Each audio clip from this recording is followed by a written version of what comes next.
Juguemos en el bosque mientras el lobo no está. Juguemos en el bosque mientras el lobo no está. ¿Lobo está? Me estoy poniendo los pantalones.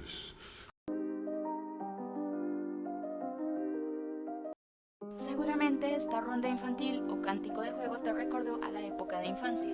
Sin irnos tan lejos, también nos puede llevar a preguntarnos si alguna vez hemos conectado con el mundo a través de las historias. Gracias a ellas podemos vivir aventuras, descubrir emociones y explorar nuevos mundos. Bienvenidos a Juguemos en el Bosque. Imagina un lugar donde las palabras se convierten en árboles, las ilustraciones en ríos y las historias te invitan a jugar. Esa es la magia que encontrarás en esta exposición, abierta del 9 de noviembre de 2024 a marzo de 2025 en la Biblioteca Nacional. Ven a explorarla de 10 de la mañana a 4 de la tarde, donde cada rincón cuenta un relato. Bajo la curaduría de Beatriz Elena Robledo, destacada autora colombiana que ha dejado una huella imborrable dentro de la literatura, acompañada con la museografía de María Osorio, el diseño gráfico de Camila Cesarino y un equipo apasionado por la producción, prepararon una muestra de la riqueza de la literatura infantil y juvenil colombiana a través de sus raíces, historias y formas más variadas. Es una invitación a mirar el mundo desde los ojos de los niños. Ten en cuenta que la exposición no es un camino lineal, es una expedición. Aquí puedes seguir una ruta, perderte entre historias, volver sobre tus pasos y redescubrir lo que dejaste atrás. Porque la literatura infantil y juvenil, como la infancia misma, no se vive en línea recta. Así que diviértete explorando. Primero hay que decir que nuestra literatura infantil y juvenil ha crecido como un bosque, primero tímida, con pequeños brotes y luego exuberante, llena de vida y diversidad. En sus inicios fueron pequeños acercamientos que apenas susurraban las vidas de los niños, pero con el tiempo la literatura infantil y juvenil en Colombia ha encontrado su voz y propone esta exposición sigue una estructura cronológica desde finales del siglo XIX hasta hoy. Es una travesía por una literatura viva, cambiante, que evoluciona con el tiempo y con las necesidades de quienes la leen. Pero, ¿cómo surgió esta idea, esta iniciativa? Bueno, hace un año Adriana Martínez, directora de la Biblioteca Nacional, contactó a Beatriz Elena Robledo con una propuesta: crear una exposición sobre la literatura infantil y juvenil colombiana. Pero, ¿cómo capturar la riqueza de esta literatura en un solo espacio? Bueno, Robledo consideró organizarla cronológicamente, pero pronto se dio cuenta que por ahí no era. Después de todo, no era para sus pares académicos ni investigadores. Así, trabajó dos niveles, lo cronológico y lo temático. Ella quería que esta exposición fuera un espacio donde toda la familia pudiera disfrutar, los niños sintieran que eran para ellos, que podían tocar, leer y experimentar. Asimismo, dentro de su labor con el corpus, seleccionó los ejes temáticos. Y luego están las preguntas referentes a la literatura infantil y juvenil, porque una buena exposición no solo responde, también deja espacio para que el visitante se cuestione, imagine y reflexione. Después de todo, son parte esencial de esta experiencia. Están ahí, sin respuestas definitivas, para que los visitantes las exploren por sí mismos. Estas preguntas, diseñadas en equipo, son hilos que conectan cada módulo de la expedición. Ahora vamos con la cronología. ¿Cuáles fueron esos autores, esos hechos en específico de nuestra historia? Y es ahí donde todo comienza con Rafael Pombo, el padre poético de los niños colombianos, o así lo denominan.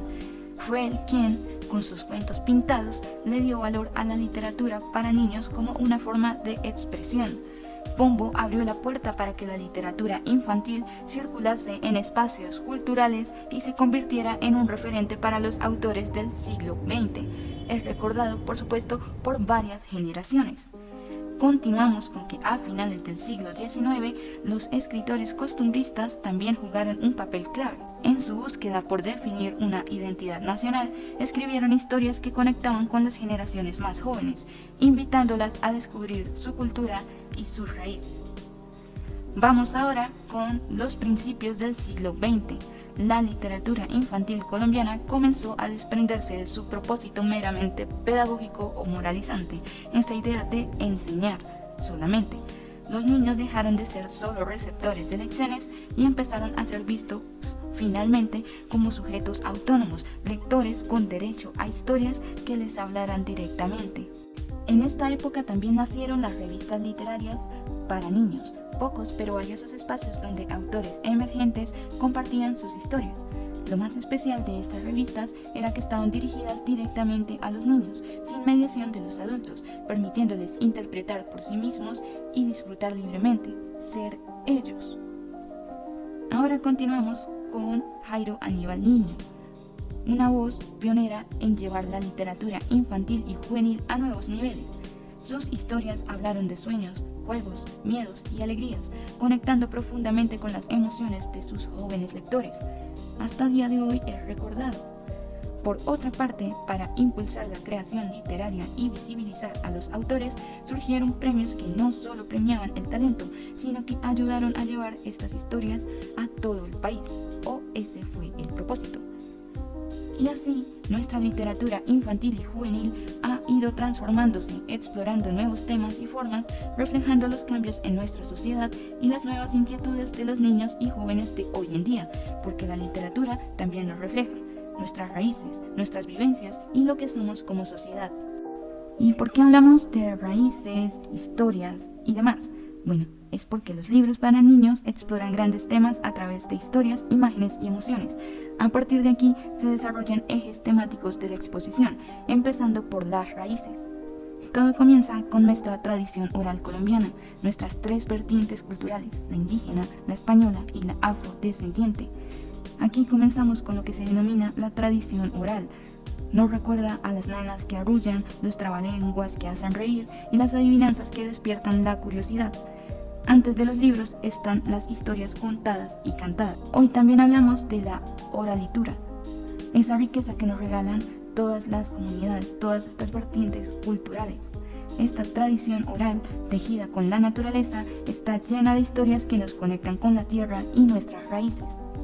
Aquí hacemos una mención especial al libro titulado Madre Monte de Power Paola, una artista plástica, historietista e ilustradora colombo-ecuatoriana, y a Carlos Enrique Lozano, dramaturgo y director colombiano, quien acompañó a escribir un relato lírico que funciona como poesía y canto, una resonancia de la eterna Madre Monte.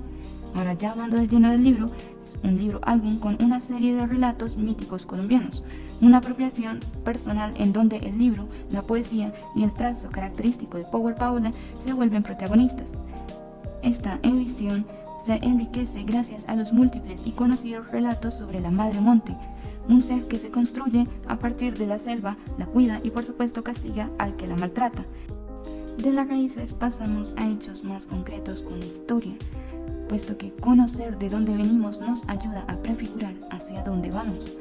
La corriente histórica de la literatura infantil y juvenil ha querido entregar a nosotros, los jóvenes lectores, de manera estética y amena, los diferentes acontecimientos que han marcado a nuestro país. Es entonces que vemos como desde nuestra primera independencia en 1810 hasta la Guerra de los Mil Días enfrentamos distintas revoluciones en el siglo XIX. Un país en constante agitación que buscaba algo más que estabilidad política, una identidad. Fue entonces cuando los escritores costumbristas comenzaron a retratar lo propio, construyendo narrativas que, aunque no estaban destinadas a los niños, sí buscaban hablarle a las jóvenes generaciones, planteando preguntas como ¿quiénes somos? ¿Qué significa ser colombiano? Ya en el siglo XX pasamos a las historias sobre la independencia, la conquista y otros eventos clave que comenzaron a transformarse en relatos un poco más dirigidos a esta audiencia joven. También hay que decir que nuestra narrativa histórica ha estado denominada por conflictos, guerras y eventos trágicos que nos invitan a cuestionarnos si eso es todo lo que somos o lo que podemos enseñar a nuestra audiencia joven. Puesto que las historias no son solo batallas ni tragedias, hay hechos que nos constituyen como país y que también merecen contarse. Por eso es importante preguntarnos qué nos está faltando, qué historias no estamos contando a nuestros niños. Y por supuesto aquí surge la pregunta más importante. Tú, como persona, ¿qué historia quieres contar? Y hablando de la Guerra de los Mil Días, esto nos lleva al siguiente eje, la violencia. Aquí las imágenes y textos interpretan una realidad dura, pero que nuestros niños viven a diario. Los niños necesitan palabras que les ayuden a comprender una realidad que los supera. Es aquí donde comprendemos cómo la violencia, esa realidad que nos duele pero que no podemos ignorar, también encuentra un lugar en la literatura infantil y juvenil. Es aquí donde los niños, a menudo invisibles en los relatos de la guerra, comienzan a aparecer, primero como víctimas, luego como protagonistas y siempre como testigos de un país en conflicto. Y pues bueno, no siempre se habló de ellos. Durante años evitó enfrentarse al tema de la violencia este tipo de literatura, pero ya fue en los años 80 y 90 cuando Colombia vivió uno de sus periodos más cruentos. Los niños empezaron a ocupar un lugar en estas historias. Libros como Un paso a paso de Irene Vasco narra el secuestro del padre de un adolescente, una realidad en la que muchas familias sufren la ausencia forzada de un ser querido. Esto demuestra la realidad sobre cómo estas familias quedan desconcertadas con un inmenso dolor y emprenden tareas paso a paso de vivir la zozobra, la tristeza. Asimismo, hay que comprender que la literatura conecta. Un niño que nunca ha vivido el conflicto de cerca puede leer estas historias y sentir empatía, comprender que detrás de las cifras hay rostros, sueños y miedos, historias que merecen ser contadas y resignificadas más allá de la tragedia. Y así como hablamos de un país que vive en paz, es importante hablar de los afectos, otro eje temático que explora el mundo interior y emocional de los niños y niñas, sus relaciones con la familia, los amigos, la escuela, su mundo cotidiano. Es allí donde los niños se ven reflejados en una literatura que los interpreta y esto les permite pensar en cambiar lo que no les gusta y escoger lo que sí. Este tipo de literatura que indaga por los sentimientos de los niños y se apropia e intenta ver desde esa visión es un indicio de la modernidad, de dejar de verlo solo como una persona, como un receptor que solo recibe y no puede retroalimentar. Es allí donde nos hacemos la pregunta, ¿qué sería de la infancia sin afectos? La literatura infantil ha vivido siempre de la vida cotidiana de los niños. Es en estos pequeños momentos donde se encuentra la esencia de las historias que nos acompañan desde siempre. Estas historias son un espejo de lo que vivimos. Nos hablan de la familia, de la complicidad, de los juegos en el recreo, pero también de los conflictos porque la vida infantil no siempre es idealizada. Por ejemplo, las relaciones familiares y la vida de los niños en la escuela es un tema que empieza a hacerse visible en nuestra literatura a inicios del siglo XX y lo hace desmitificando las relaciones idílicas de los niños con los adultos y exponiendo sus conflictos. Es en estos relatos donde aparecen temas actuales y complejos, la separación de los padres, la violencia intrafamiliar, el matoneo o el desafío de adaptarse a un nuevo entorno por el desplazamiento. Estas historias nos muestran que la literatura no solo es un espacio saludable y seguro, sino también una forma de interpretar y procesar la realidad. Es en estas historias de afectos donde encontramos no solo consuelo, sino también comprensión. Estos relatos nos enseñan que las emociones son parte de nosotros, de nuestro proceso de crecimiento. Los libros nos ayudan a descubrir que no estamos solos, que nuestras experiencias también son las de otros. La literatura de afectos nos recuerda que en cada página encontramos un pedacito de nuestra humanidad, porque al final las historias más importantes son aquellas que contribuyen a que conectemos con nosotros mismos y con los demás. Y una mención del libro dentro de este eje afectos es el libro Cuchilla, la exploración desde el punto de vista de un niño de esa vida en el colegio, de la relación con la familia, con sus amigos e incluso con los profesores. Y hablando así de una forma tan poética, reflexiva, nos lleva al quinto eje temático, la poesía, definida como un alimento necesario. Aquí evocan las palabras de Evelio Cabrejo: los niños necesitan pan, afecto y literatura, precisamente como ese alimento que contribuye a la interpretación simbólica, a interiorizarla. También nos lleva a la poesía de tradición oral, como primer legado entregado a los niños con amor desde antes de nacer. Y es que es un lenguaje que despierta diversas emociones, es una puerta a otro espacio, a otro tiempo, donde las palabras no se leen a la carrera, sino que se saborean. Pero, ¿cómo se descubre el amor por la poesía? Todo comienza con una invitación. Empezamos con que los niños nacen con esa capacidad de maravillarse, de ser curiosos. La poesía es perfecta para ellos porque les enseña a mirar el mundo con otros ojos, pero si no los iniciamos desde pequeños, podría pasar toda la vida sin descubrirlo, y eso sería perderse de un universo entero. Los niños necesitan poesía para nutrir su espíritu, su mirada, su imaginario. La poesía es alimento que ayuda a configurar nuestras nociones y el espacio simbólico de nuestro crecimiento. Pues de todo, leer un poema no es solo recitar palabras, es entrar en un espacio de calma, donde el silencio y la espera tienen un valor. En un mundo tan acelerado, la poesía nos enseña a detenernos, a escuchar y a sentir. Y con este espacio tan fantástico que nos evoca la poesía, continuamos con el eje temático, sí, de la fantasía, que explora el mundo imaginario y maravilloso propio de la infancia. Este relato es susceptible siempre de varias lecturas, nuevas interpretaciones. Es aquí donde podemos decir que la fantasía es mucho más que un escape, es una puerta hacia otros mundos, pero también un espejo que refleja facetas escondidas de nuestra realidad. En la literatura infantil y juvenil, la corriente fantástica y maravillosa nos invita a imaginar sin límites, a ver leones que hablan y a volar entre lo imposible. Y es que durante mucho tiempo se pensó que la fantasía era solo un delirio, un refugio para huir de la realidad, pero en los años 70 ya comenzaron a cuestionar esta idea. Descubrimos que la fantasía no evade la realidad, la ensancha, la transforma y nos permite explorar lo que está más allá de lo visible. Para fantasía tenemos un libro muy especial, se llama Los Dirigentes. Ahí es cuando tú te desconciertas de que algo es extraño en cada una de las personas que te rodean, en la calle, en el colegio, en el parque. Surgen preguntas como ¿por qué son tan raras las personas? Pero cuando llegas a tu casa y te sientes normal y cómodo con tus personas es donde te das cuenta. Cada uno de nosotros tiene una diferencia o varias. Esa rareza es lo que nos hace únicos y es una invitación a abrazarla y a convivir con las demás personas a pesar de nuestras diferencias. Este libro es de la autora Paula Bosio. Ella también es ilustradora y diseñadora gráfica que desde muy pequeña ha tenido la pasión por dibujar. Y hablando de las imágenes que podemos recrear en nuestra mente, vamos con el eje de imágenes, que nos dice el libro álbum despliega su riqueza en este diálogo entre texto e imágenes. El libro álbum es un género híbrido que nace con la literatura infantil en el que el texto y la imagen dialogan para contar una historia o presentar un concepto. Cada página invita a descubrir detalles escondidos, emociones que las palabras no pueden expresar y conexiones que solo la unión de texto e imagen logra revelar. Es un género muy democrático, pues acoge a todos los grandes y chicos y les permite múltiples y ricas lecturas. En nuestro país ha tenido un gran desarrollo durante este siglo XXI, puesto que la cosecha de ilustradores en Colombia ha crecido de manera increíble.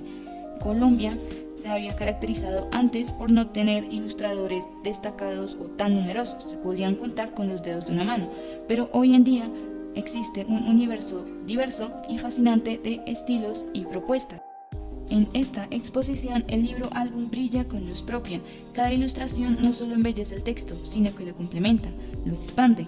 Y es allí donde se comprende que ilustrar no es solo dibujar, es entender el arte de contar historias a través de imágenes, encontrar el ritmo narrativo y dialogar con el lector de manera visual. Mirar estos libros implica la riqueza de estilos, técnicas y perspectivas. Así que cuando leas un libro álbum, deja que las imágenes te hablen, porque en ese diálogo se esconde la magia de las historias. Como recomendación para imágenes tenemos a Ibar Dacol, un reconocido ilustrador y autor de libros infantiles, con su libro Chigüiro Chistoso.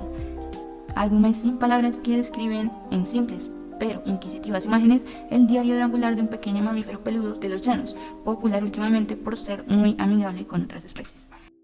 Este libro hace parte de la colección Chigüiro de Ibar Dacol, cuyo primer título se publica en 1986.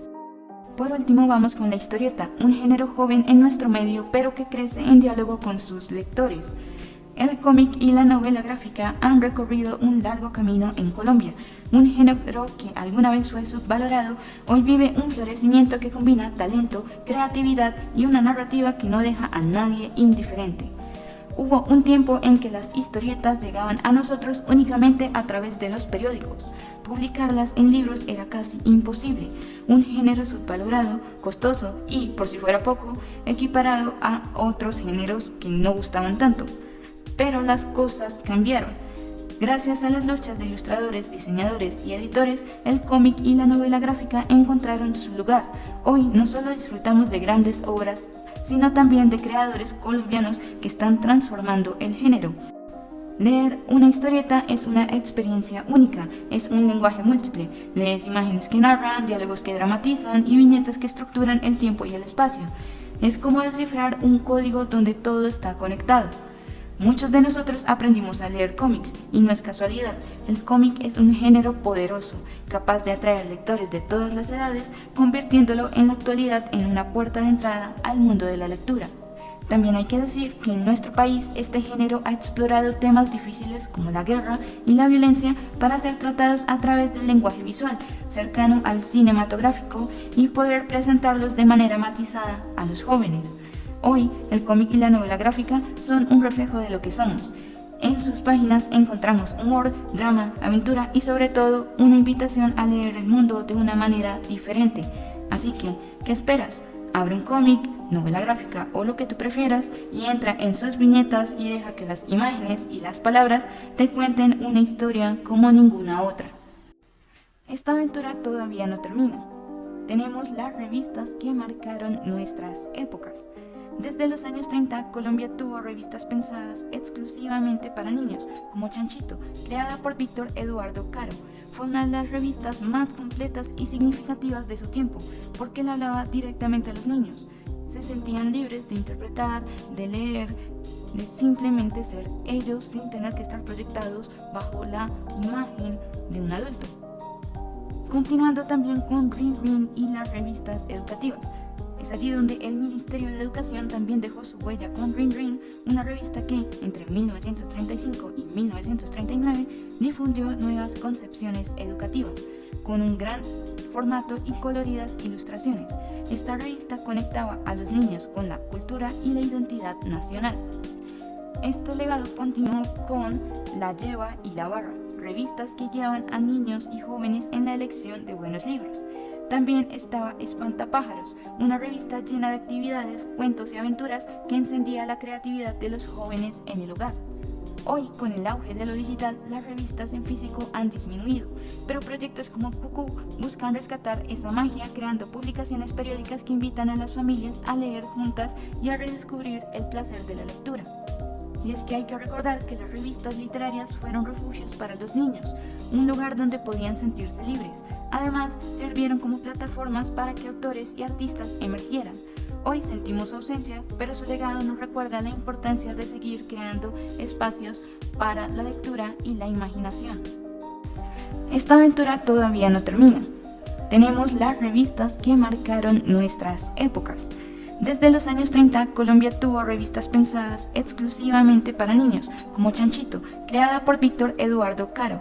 Fue una de las revistas más completas y significativas de su tiempo, porque le hablaba directamente a los niños. Se sentían libres de interpretar, de leer, de simplemente ser ellos sin tener que estar proyectados bajo la imagen de un adulto. Continuando también con Rin Rin y las revistas educativas. Es allí donde el Ministerio de Educación también dejó su huella con Rin Rin, una revista que, entre 1935 y 1939, difundió nuevas concepciones educativas, con un gran formato y coloridas ilustraciones. Esta revista conectaba a los niños con la cultura y la identidad nacional. Este legado continuó con La Lleva y La Barra, revistas que llevan a niños y jóvenes en la elección de buenos libros. También estaba Espantapájaros, una revista llena de actividades, cuentos y aventuras que encendía la creatividad de los jóvenes en el hogar. Hoy, con el auge de lo digital, las revistas en físico han disminuido, pero proyectos como Cucú buscan rescatar esa magia creando publicaciones periódicas que invitan a las familias a leer juntas y a redescubrir el placer de la lectura. Y es que hay que recordar que las revistas literarias fueron refugios para los niños, un lugar donde podían sentirse libres. Además, sirvieron como plataformas para que autores y artistas emergieran. Hoy sentimos su ausencia, pero su legado nos recuerda la importancia de seguir creando espacios para la lectura y la imaginación. Continuamos con las premiaciones a diferentes autores colombianos que permitieron visibilizar la literatura infantil y juvenil. Comenzamos con el premio ENCA. La creación de este premio produjo un aumento en la publicación de libros infantiles como no se había visto antes en los años 70. También está el premio Fundalectura, que nace en 1986 con el fin de estimular la creación y producción de libros buscando una mejor calidad. Del mismo lado de Fundalectura tenemos Noveles Talentos. Se propuso estimular nuevos talentos en el campo de la creación de la literatura infantil y juvenil. Por último, mencionamos los Premios Nacionales de Literatura para Niños, convocado por Colcultura, que buscaba fomentar la creación literaria y contribuir a la producción bibliográfica y promover los hábitos de lectura en los niños. Por supuesto, no se mencionaron todos los premios ni todas las revistas que marcaron la historia del país. Esto solo fue un acercamiento a lo que es la expedición Juguemos en el Bosque de la Biblioteca Nacional. La invitación siempre será a asistir de este espacio de aprendizaje y de la interiorización de los conocimientos. Pueden participar de responder de las preguntas que están distribuidas en el espacio, hojear los libros que están dispuestos en los 4 puntos de lectura que recoge cada categoría y, por qué no, quizás encontrar colegas con los que se sientan afines en gustos de lectura. No olviden que la literatura es un diálogo activo y enriquecedor del cual ustedes pueden formar parte. Sin más que decir, los dejo con estas valiosas palabras. Bueno, mi nombre es Hildamar Rodríguez Gómez, soy profesora de la Facultad de Educación de la Universidad de Antioquia. Vine a la exposición ya conocida porque había salido publicada en redes sociales y quería ver de qué se trataba esta exposición. Me interesa particularmente el tema de la literatura infantil y al ver que la curadora era Beatriz Robledo, pues generó muchas expectativas porque ella es una de las más grandes conocedoras de literatura infantil en el país. Me he encontrado con una exposición muy hermosa, con mucho sentido, con una cronología que tiene mucho valor para poder identificar qué se ha hecho y me ha impresionado particularmente el recuento sobre las revistas para niños y niñas en el país desde finales del siglo XIX. Sobre su invitación a la expedición. La recomendación o la invitación para los niños, niñas y jóvenes, digamos lo que va como en dos sentidos. De un lado, a visitar la exposición porque les permitirá identificar que hay una gran producción literaria en Colombia que abarca no solamente muchos planos, sino también muchos géneros y que nos permitiría acercarnos como lectores como a lo que pasa. Y la segunda parte de la invitación a los niños, niñas y jóvenes tiene que ver con cómo convertirse en lectores, ¿cierto? Cómo participar de unos espacios como este, bien cuidados, curados, que funcionan como una motivación adicional frente a lo que significa el mundo de la lectura y la escritura. Y adicionalmente, yo creo que es importante hacer una invitación a maestros y maestras como a visitar este espacio, a darnos cuenta de que la literatura tal como está puesta acá, como en esos espacios, tiene una diversidad de géneros que permite abordar la historia del país, permite abordar las relaciones de los niños y de las niñas con la sociedad, con las familias, con la política, que al mismo tiempo habla del reconocimiento de las raíces, o sea, de dónde venimos, cuáles son los ancestros que tenemos y de qué manera los podemos reconocer. Y finalmente, pues una invitación a la Biblioteca Nacional a que esta exposición pudiera ser llevada a otros territorios. Ahorita decía, bueno, yo vivo en Medellín y me parecería fantástico pues como que esto pudiera estar allá en alguna biblioteca y que maestros y maestras pudieran alrededor de esto hacer diversas reflexiones sobre lo que significa la literatura en la escuela. Juguemos